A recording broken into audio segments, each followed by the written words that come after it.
Bonjour, pouvez-vous vous présenter? Pour me présenter, bon, qui suis-je? C'est une question très littéraire et très philosophique. Je suis écrivain, cette phrase est étrange finalement. Je suis passé par des périodes très différentes dans ma vie avant d'entrer en littérature, comme on dit. Je suis Jean-Pierre Martin. Bon, j'ai écrit une vingtaine de livres, essais et récits. J'aime beaucoup l'idée que l'essai peut être du récit, le récit peut être de l'essai, et l'idée que le roman soit une forme très libre. Voilà. Donc j'écris des livres très différents, dans des genres très différents. Quand avez-vous commencé à écrire? Écrit, je crois, toujours. J'ai écrit comme tout le monde au début en plagiant, en recopiant des citations.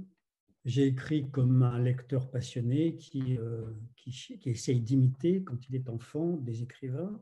Et puis, à 20 ans, c'était mai 68, la politique comment dire, m'a fait exploser. Et donc, je pense, à différer mon devenir écrivain. J'ai été ouvrier à ce moment-là. Ensuite, j'ai vécu une vie assez marginale.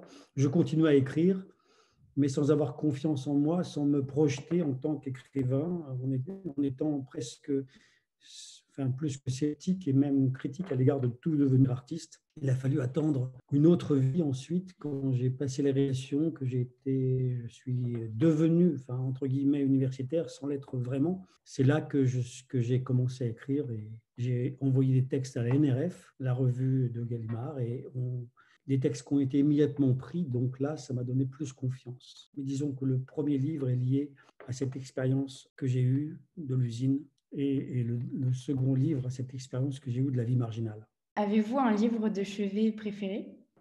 Non, j'ai constamment des livres de chevet. Notre goût de la littérature change constamment. Mes passions sont changeantes, très différentes. Mais disons que le livre cette année que j'ai relu et qui m'a bouleversé, c'est Le Dernier des Justes d'André Schwartzbart.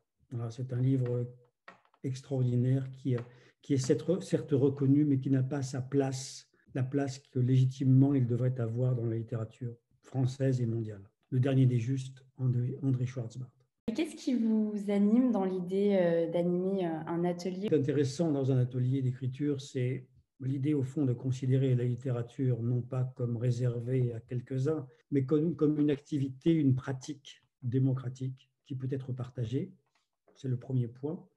Et puis pour un écrivain, c'est intéressant au fond non pas de théoriser forcément, mais au moins de réfléchir à ce qui est devenu comme un ensemble de techniques qui sont devenues comme presque des automatismes, de les remettre en cause ou de les faire partager au contraire. Donc de partager une expérience d'écriture qui a, bon, j'accorde beaucoup d'importance au mot expérience. Je pense que plus on écrit, plus on se remet en cause, plus on doute et plus on a aussi de l'expérience.